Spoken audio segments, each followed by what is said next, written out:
السلام السلام السلام یا نبی السلام علیکم ورحمۃ اللہ وبرکاتہ. وعلیکم السلام. نحمده ونصلي ونسلم على رسوله الكريم اما بعد فاعوذ بالله من الشیطان الرجیم. بسم اللہ الرحمن الرحیم. ان عدۃ الشہور عند اللہ اثنا عشر شہرا فی کتاب اللہ یوم خلق السماوات والارض منها اربعۃ حرم. صدق اللہ مولانا العظیم وبلغنا رسوله النبی الامین الوکیل الکریم ونحن على ذلك لمن الشاہدین والشاکرین والمطمئنین والحمد للہ رب العالمین. آئیے نہایت ہی ادب اور احترام کے ساتھ ساری کائنات کے رہبر عقیدت میرے اور آپ کے پیارے آقا جناب محمد مجتبی حضرت محمد مصطفیٰ صلی اللہ تعالی علیہ وسلم کی بارگاہ دہر ناز میں اپنی غلامی کا ثبوت پیش کرتے ہوئے بآواز بلند ہدیہ درود پاک پیش کیجیے. پڑھیے اللہم صلی علی سیدنا و مولانا محمد وعلی آل سیدنا مولانا محمد وبارک وسلم. صلاۃ و سلام علیک یا رسول اللہ صلی اللہ تعالی علیہ وسلم. ہزاروں میں وہ 72 تنی تنہا تسلیم و رضا والے. ہزاروں میں وہ 72 تنی تنہا تسلیم و رضا والے. حقیقت میں خدا ان کا تھا اور وہ تھے خدا والے. حقیقت میں خدا ان کا تھا اور وہ تھے خدا والے. حسین ابن علی کی کیا مدد کر سکتا تھا کوئی. حسین ابن علی کی کیا مدد کر سکتا تھا کوئی. وہ خود مشکل کشا اور تھے مشکل کشا والے. وہ خود مشکل کشا اور تھے مشکل کشا والے. درود پاک پڑھیے اللہم صلی علی سیدنا و مولانا محمد وعلی آل سیدنا مولانا محمد وبارک وسلم. صلاۃ و سلام علیک یا رسول اللہ صلی اللہ تعالی علیہ وسلم. آج کا دین یہ بہت ہی متبرک اور بابرکت دین ہے. یہ دین جس کو اللہ رب العزت نے حضرت آدم علیہ نبینا علیہ السلام کے پیدا ہونے سے پہلے سے ہی اس کو فضیلت عطا فرمائی. یہ دین کی تمام فضائل جو بہت ہی جامع فضائل تھے، لیکن اس کے باوجود بھی یہ دین اپنے دوسرے دینوں کے اندر چھپا ہوا تھا. لیکن جب امام عالی مقام سیدنا امام حسین رضی اللہ تعالی عنہ کی شہادت کا واقعہ پیش آیا تو پھر اس دین کو وہ فضیلت حاصل ہوئی اور یہ دین اتنا مشہور ہوا کہ دوسرے دنوں کے فضائل لوگوں کو یاد ہو نہ ہو، لیکن یوم عاشورہ ہر ایک کو یاد ہو گیا. یوم عاشورہ یہ ہر ایک کی زبانوں پر آ گیا. یہ دین چونکہ اسے یوم عاشورہ کہا جاتا ہے، یعنی 10واں دین اس کو کہتے ہیں. حضرت غوث اعظم رضی اللہ تعالی عنہ نے اپنی کتاب بنیۃ الطالبین کے اندر اس کی بہت ہی وجہ بتائی ہے. ایک وجہ کو بیان کرتے ہوئے آپ ارشاد فرماتے ہیں کہ اللہ رب العزت نے 10 دین رکھے، ان میں سے یہ جو دین تھا وہ 10ویں نمبر پر تھا. تو اللہ اسی وجہ سے اس کو یوم عاشورہ کہا جاتا ہے کہ 10واں دین. اسی طرح فرماتے ہیں کہ اللہ رب العزت کے 10 کرامت والے بھی 10 کرامت والی چیزیں تھی، ان میں جو 10ویں کرامت تھی وہ یوم عاشورہ تھی. تو اس وجہ سے بھی اس کو یوم عاشورہ کہا جاتا ہے. اس کے اندر جو بڑے بڑے واقعات پہلے سے رونما ہوئے وہ یہ ہے کہ فرعون اس کا لشکر اسی دین کو غرق کیا گیا. حضرت موسیٰ علیہ السلام کے زمانے کا جس نے خدائی کا دعویٰ کیا تھا وہ فرعون بھی اسی دن یعنی یوم عاشورہ کے دن اس کو پانی میں ڈبو دیا گیا اور حضرت موسیٰ علیہ السلام اور آپ کی امت کو اس بدبخت سے نجات عطا فرمائی. سیدنا حضرت آدم علیہ نبینا علیہ السلام کی توبہ قبول ہوئی. سیدنا حضرت یونس علیہ السلام کی قوم کی توبہ قبول ہوئی. اسی طریقے سے سیدنا حضرت نوح علیہ السلام کی کشتی زمین پر جب طوفان نوح آیا تو 6 مہینے تک وہ پانی میں تیرتی رہی، لیکن اس کشتی کو بھی جب زمین کا حصہ نصیب ہوا تو وہ دن یوم عاشورہ کا دن تھا کہ وہ ایک جودی پہاڑ کے اوپر آ کر جب ٹھہری تو وہ یوم عاشورہ کا دن تھا، اور حضرت نوح علیہ السلام نے اس وقت سب سے پہلے عاشورہ کا روزہ آپ نے رکھا۔ حضرت نوح علیہ السلام نے اس کے شکریہ کے اندر کہ اللہ نے ہمیں آفتوں مصیبتوں سے نجات عطا فرمائی، اور اس کے بعد آپ کی کشتی جب جودی پہاڑ پر ٹھہری آپ نے اپنی امت کو روزہ رکھنے کے لیے بھی کہا، ساتھ ہی ساتھ آپ نے یہ بھی ارشاد فرمایا کہ جس کے پاس جو کچھ بھی اناج ہو وہ تمام کو جمع کیا جائے اور اس سے ایک دعوت کی جائے۔ تو ہر ایک کے پاس، کسی کے پاس گیہوں تھے، کسی کے پاس دال تھی، ان تمام چیزوں کو جمع کیا گیا، اور اسی تمام چیزوں کو اب ہر ایک کے پاس تھوڑی تھوڑی اشیاء تھی، تو پھر حضرت نوح نے حکم دیا کہ اس کو تمام کو ملا دیا جائے اور ملا کر پھر اس کا کھانا بنایا جائے۔ تو ان تمام چیزوں کو ملا کر بنایا گیا، تو مفسرین کرام بیان فرماتے ہیں کہ اسی وجہ سے اس کو کھچڑا کہا جاتا ہے کہ کھچڑا یہ بنانا حضرت نوح علیہ السلام کی سنت مبارکہ ہے، اور اسی وقت سے یہ 10 محرم سے نسبت بھی پا گیا اور پھر رائج بھی ہو گیا۔ بنی اسرائیل کے لیے دریا کو پار دیا گیا، یہ بھی 10 محرم کا دن تھا۔ سیدنا ابراہیم علیہ السلام پیدا بھی ہوئے، وہ بھی 10 محرم الحرام کا دن تھا، اور سیدنا عیسیٰ علیہ السلام جب پیدا ہوئے وہ بھی 10 محرم الحرام کا دن تھا۔ اسی طریقے سے حضرت سیدنا یوسف علیہ السلام مصر کے قید خانے سے نکالے گئے، وہ بھی 10 محرم الحرام کا دن تھا۔ سیدنا یونس علیہ السلام مچھلی کے پیٹ سے نکالے گئے، وہ بھی 10 محرم کا دن تھا۔ اسی دن سیدنا موسیٰ علیہ السلام پیدا ہوئے۔ حضرت ابراہیم علیہ السلام پر نار نمرود یہ باغیچہ بن گئی، یعنی گلزار بن گئی۔ سیدنا حضرت ایوب علیہ السلام نے مرض سے شفا پائی، اور حضرت یعقوب علیہ السلام کی بینائی یہ واپس بھی اسی دن آئی، یعنی گویا کہ حضرت یوسف علیہ السلام اور حضرت یعقوب کی 40 سالوں کے بعد جو ملاقات ہوئی تھی وہ بھی عاشورے کے دن ہوئی تھی۔ حضرت یوسف علیہ السلام اسی دن کنویں سے بھی نکالے گئے۔ حضرت سلیمان علیہ السلام کو بادشاہی بھی اسی دن ملی۔ حضرت سیدنا موسیٰ علیہ السلام کو جادوگروں پر اللہ رب العزت نے جو غالب فرمایا اور جیت عطا فرمائی، وہ دین بھی 10 محرم الحرام کا دن تھا، اور یہ تمام فضائل اپنی جگہ پر تھے۔ پھر ارشاد فرمایا حدیث مبارکہ میں ہے، حضور غوث اعظم نے اس کو نقل فرمایا ہے، فرماتے ہیں کہ قیامت بھی اسی دن آنے والی ہے، اور رب العالمین نے عرش کے اوپر اپنی شان کے مطابق استوا فرمایا، وہ بھی 10 محرم الحرام کا دن تھا۔ آسمانوں سے پہلی بارش یہ 10 محرم الحرام کے دن برسائی گئی، اور پہلی رحمت کا نزول بھی یہ 10 محرم الحرام کے دن تھا۔ اللہ تعالیٰ نے کرسی کو بھی اسی دن پیدا فرمایا، قلم کو بھی اسی دن پیدا فرمایا، آسمانوں اور زمینوں، سمندروں اور پہاڑوں کو بھی اسی دن پیدا فرمایا۔ حضرت ادریس علیہ السلام کو جو جنت کی طرف اٹھائے گئے وہ بھی اسی دن اٹھائے گئے۔ یہ تمام فضائل ایک طرف تھے، لیکن اس کے باوجود بھی کچھ ہی لوگ اور بڑے بڑے لوگ اس دین کی اہمیت کو پہچانتے تھے۔ لیکن حضور غوث پاک فرماتے ہیں کہ امام حسین شہزادہ رسول حضرت فاطمہ الزہرا رضی اللہ تعالی عنہ کے دل کے چین، حضرت شیر خدا کے شیر کا جب وہ مرتبہ شہادت پر جب فائز ہوئے، وہ 10 محرم الحرام کا دن تھا۔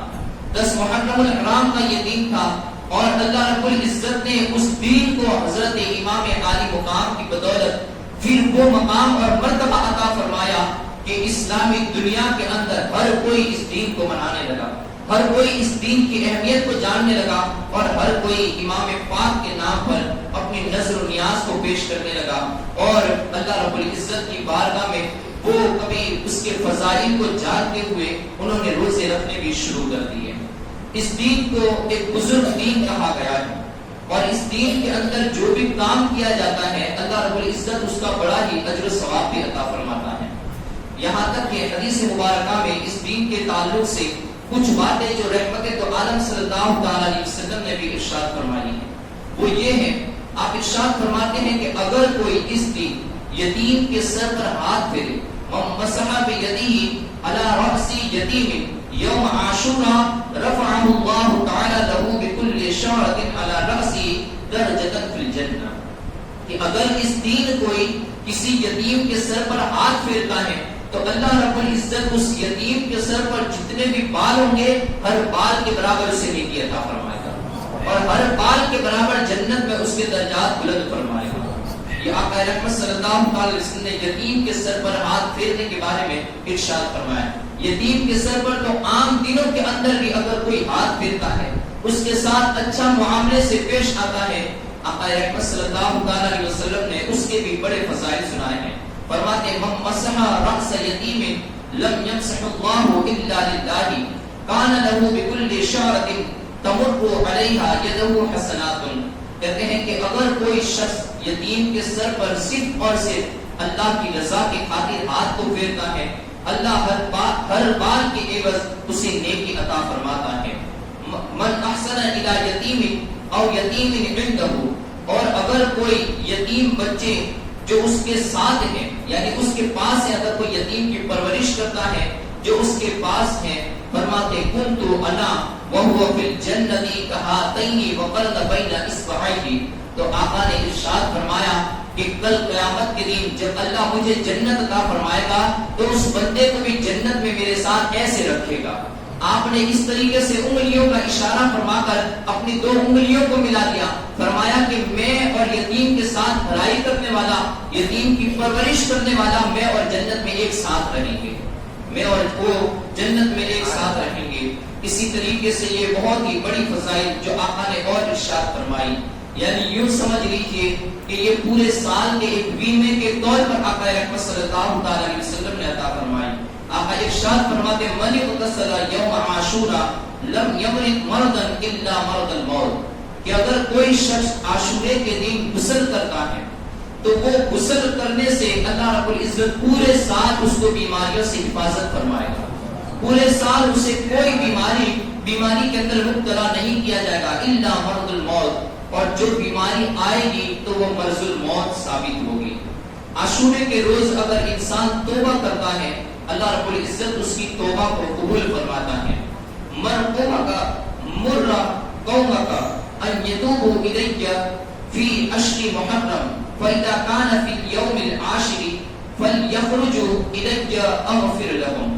حضرت موسیٰ علیہ السلام سے ارشاد فرمایا گیا، اے موسیٰ اپنی قوم کو حکم دو کہ وہ عاشورے کے دن اللہ کی بارگاہ میں توبہ کریں، تو وہ اپنے گھروں سے نکلے اور رب کی بارگاہ میں جا کر مغفرت کو طلب کرے۔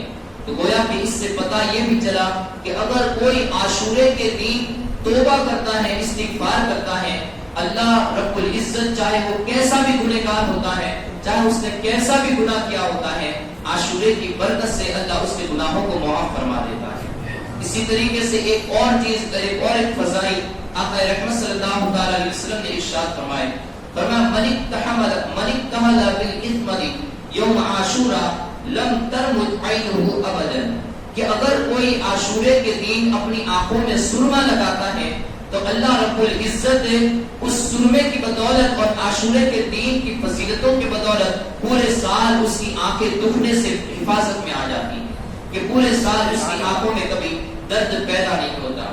بزرگان دین حضرت ملا علی قاری رحمۃ اللہ علیہ ارشاد فرماتے ہیں کہ یہ جو فضائل ہیں کہ عاشورے کے دن غسل کرنا، اپنی آنکھوں میں سرما لگانا، یہ خوشی کے طور پر نہ ہو، اگر کوئی خوشی کے طور پر یہ عمل کرتا ہے تو وہ خارجی کہلائے گا، کیونکہ خارجی لوگ امام عالی مقام کے کینے اور بغض کی وجہ سے یہ سب عمل کرتے ہیں، وہ سجتے سنورتے ہیں، تو امام عالی مقام کے بغض کی وجہ سے وہ اپنے آپ کو سنوارتے ہیں اور یہ ثابت کرتے ہیں کہ دیکھو ہم غم نہیں مناتے۔ تو فرمایا اگر کوئی اس نیت کے ساتھ اگر وہ سرما بھی لگائے گا تو اللہ رب العزت اسے کوئی ثواب نہیں عطا فرمائے گا بلکہ وہ گناہوں کے اندر مبتلا ہوگا۔ سرما اس نیت سے لگانا ہے کہ آقا رحمت صلی اللہ علیہ وسلم کا فرمان ہے اور نبی پاک صلی اللہ علیہ وسلم کے فرمان پر عمل ہو جائے، بس اس نیت سے اسے سرما لگانا ہے۔ اسی طریقے سے یہ وہ دین ہے کہ اگر کوئی اپنے اہل و عیال پر یعنی گھر والوں پر مال و دولت کو خرچ کرے گا، ان کے کھانے پینے کا انتظام اچھے انداز میں کرے گا، تو اللہ رب العزت اس کی بھی برکتیں اسے عطا فرمائے گا۔ حضرت عبداللہ ابن مسعود رضی اللہ تعالی عنہ سے روایت ہے، فرماتے ہیں قول رسول اللہ صلی اللہ تعالی علیہ وسلم، کہ رسول اللہ صلی اللہ تعالی علیہ وسلم نے ارشاد فرمایا، من وسع علی عیالہ فی النفقۃ یوم عاشوراء وسعہ اللہ علیہ سائر سنتہ۔ قال سفیان انا قد جر بناہ فوجدنا كذلك۔ حضرت عبداللہ ابن مسعود فرماتے ہیں کہ رحمت دو عالم صلی اللہ تعالی علیہ وسلم نے ارشاد فرمایا کہ جو عاشورے کے دن اپنے اہل و عیال پر رزق کی وسعت کو کرتا ہے، یعنی زیادہ تر مال و دولت کو خرچ کرتا ہے، ان کو کھانے پینے کی اشیاء مہیا کرتا ہے، تو آقا ارشاد فرماتے ہیں کہ پھر پورے سال اس کے رزق میں کوئی تنگی نہیں آتی، پورے سال اس کے رزق میں غیب سے برکتوں کا نزول ہوتا ہے۔ اور حضرت سفیان ثوری فرماتے ہیں کہ ہم نے اس کو کئی مرتبہ اس پر تجربہ کیا تو ہم نے ویسے ہی پایا جیسا اللہ کے رسول نے حکم فرمایا تھا، کہ ہم اپنے اہل و عیال پر عاشورے کے دن مال کو خرچ کرتے تھے اور پھر پورے سال میں کبھی بھی رزق کی تنگی کو محسوس نہیں کرتے تھے۔ حضرت محبوب سبحانی قطب ربانی سیدنا شیخ عبد القادر جیلانی رضی اللہ تعالیٰ عنہ اپنی کتاب بنیاد الطالبین میں نقل فرماتے ہیں کہ حضرت سفیان ثوری نے یہاں تک کا قول نقل فرمایا ہے کہ ہم نے 50 سال تک اس قول کو آزمایا اور 50 سال تک ہم نے اپنے گھر میں برکتی ہی پائی۔ 50 سال تک اس قول کو آزمایا کہ ہم عاشورے کے دن خرچ بھرپور کرتے تھے اور پھر پورا سال اس کی برکتوں کا تجربہ کرتے تھے، اور واقعی میں دیکھتے تھے کہ اللہ کے رسول صادق المصدوق کا فرمان واقعی میں سچا ہوا کرتا تھا۔ واقعی میں وہ ہمیں بہت ہی فضیلتیں اس سے میسر آتی تھی۔ اسی طریقے سے اس دن روزہ رکھنا، اور ایک اور بھی فضیلت کہ اس دن پانی پلانا، جیسا کہ ہم لوگ سبیلے لگاتے ہیں، اس کی بھی حضور غوث پاک رضی اللہ تعالی عنہ نے ایک دلیل ہمیں عطا فرمائی ہے کہ رحمت دو عالم صلی اللہ تعالی علیہ وسلم نے ارشاد فرمایا، ومن سقى شربة من ماء يوم عاشوراء فكأنما لم يعص الله طرفة عين۔ کہتے ہیں کہ اگر کوئی عاشورے کے دن پانی کو پلائے گا تو اللہ رب العزت گویا اس کو تھوڑی دیر کے لیے گناہوں سے حفاظت اس کی فرما دے گا۔ یعنی عاشورے کے دن پانی پلانا یہ بھی فضیلتوں کا حامل ہے۔ اسی طریقے سے مریض کی عیادت کرنا، اگر کوئی بیمار ہے بیمار کی عیادت کرنے کے لیے جائے گا، آقا ارشاد فرماتے اگر عام دنوں میں عیادت کرنے کے لیے جائے گا تب بھی اسے ثواب ملے گا، لیکن اگر عاشورے کے دن وہ عیادت کرنے کے لیے جائے گا تو گویا حضرت آدم سے لے کر قیامت تک کے آخری انسان تمام لوگوں کی عیادت کرنے کا ثواب اسے عطا فرمایا جائے گا، تمام لوگوں کی عیادت کا اسے ثواب عطا فرمایا جائے گا۔ حضرت نبی رحمت صلی اللہ تعالی علیہ وسلم جب مکہ المکرمہ سے ہجرت فرما کر مدینہ طیبہ پہنچے، مدینہ طیبہ میں جب آپ داخل ہوئے تو اس وقت وہاں پر یہودیوں کو عاشورے کا روزہ رکھتے ہوئے پایا۔ آقا رحمت دو عالم صلی اللہ تعالی علیہ وسلم نے ارشاد فرمایا، کہا کہ تم لوگ یہ کس چیز کا روزہ رکھتے ہو؟ تو ان یہودیوں نے کہا کہ ہم عاشورے کا روزہ رکھتے ہیں اس وجہ سے کہ اس دن ہمارے نبی حضرت موسیٰ علیہ نبینا علیہ السلام کو اللہ رب العزت نے فرعون سے نجات بھی عطا فرمائی، اور ساتھ ہی ساتھ ہمیں ہمارے لیے دریا کو پھاڑ دیا گیا اور ہمارے لیے دریا کے بیچ میں راستے کو مقرر کر دیا گیا۔ نبی رحمت صلی اللہ تعالی علیہ وسلم نے ارشاد فرمایا، کہا کہ ہم تم سے زیادہ حق رکھتے ہیں کہ عاشورے کے دن روزہ رکھیں۔ اس کے بعد نبی رحمت صلی اللہ تعالی علیہ وسلم نے اپنے جانساروں کو حکم دیا، کہا کہ تم لوگ بھی عاشورے کا روزہ رکھو گے اور میں بھی عاشورے کا روزہ رکھوں گا۔ اور نبی رحمت صلی اللہ تعالی علیہ وسلم نے اس کے بعد عاشورے کا روزہ رکھا۔ جب عاشورے کا روزہ رکھا تو دوسرے سال کسی نے کہا اسی سال یعنی عاشورے کا روزہ ختم ہوا تو دوسرے دن کسی نے کہا کہ حضور ہم عاشورے کا روزہ رکھتے ہیں، یہ عمل تو یہودی بھی کرتے ہیں اور ہم بھی کرتے ہیں، تو پھر وہ یہودی اپنی سینکھیں مارتے ہیں اور وہ لوگ ہمارے اوپر اپنے آپ کا تکبر اور فخر محسوس کرتے ہیں کہ دیکھو جیسا ہمارا دین ہے ویسا ہی تو تم بھی دین اپناتے ہو، جیسے ہم روزہ رکھتے تھے تو تم نے نے بھی تو ہماری ابتدا فرمائی. رحمت دو عالم صلی اللہ تعالی علیہ وسلم غیظ و غضب میں نہیں آئے کہ ہم یہ عاشورے کا روزہ نہیں رکھیں گے، بلکہ آپ نے ایک اور فضیلت عطا فرما دی. فرمایا کہ ہم ایک دن کا روزہ رکھتے تھے، اب آئندہ سال اگر میں زندہ رہا تو ہم 2 دن کا روزہ رکھیں گے. ایک دن کا روزہ رکھیں گے، عاشورے کا دن کا روزہ، اور پہلے دن کا جو روزہ ہوگا وہ یہودیوں کی مخالفت کا روزہ ہوگا. تو فرمایا اس کے آتے سال ہم 9 محرم اور 10 محرم الحرام کا روزہ رکھیں گے. بزرگان دین فرماتے ہیں، حضور غوث اعظم رضی اللہ تعالیٰ عنہ نے اپنی کتاب بنیۃ الطالبین کے اندر اس قول کو حضرت علامہ مناوی رحمۃ اللہ تعالیٰ علیہ کی قول کو نقل فرمایا ہے کہ زمانے جاہلیت کے اندر کافر لوگ بھی تھے، وہ بھی عاشورے کا روزہ رکھا کرتے تھے. یہاں تک کہ یہ دین وہ دین ہے کہ جس میں جانور بھی روزہ رکھا کرتے تھے، اور وحشی درندے سانپ اور بچھو تک بھی اس دین کا روزہ رکھتے تھے، اور وہ بھی اس دین کی فضائل اور برکتوں سے واقف تھے. گویا کہ یہ دین کتنا ہی بڑا دین ہے کہ جس دین کی عظمت و وقار کو یہ وہ جانور تک بھی، وہ موذی جانور تک بھی پہچانتے ہیں. علامہ نسبی رحمۃ اللہ تعالی علیہ نے اپنی کتاب کے اندر ایک حکایت کو نقل فرمایا. فرماتے ہیں کہ ایک مسلمان تھا جو کافروں کے ہاتھوں چڑھ گیا، اور وہ کافر لوگ اس کے پیچھے ہو لیے کہ اس کو کسی طریقے سے گرفتار کر لیا جائے. کہتے ہیں کہ وہ مسلمان بھاگتا رہا یہاں تک کہ اب اس نے دیکھا کہ کافر پیچھے آ چکے ہیں.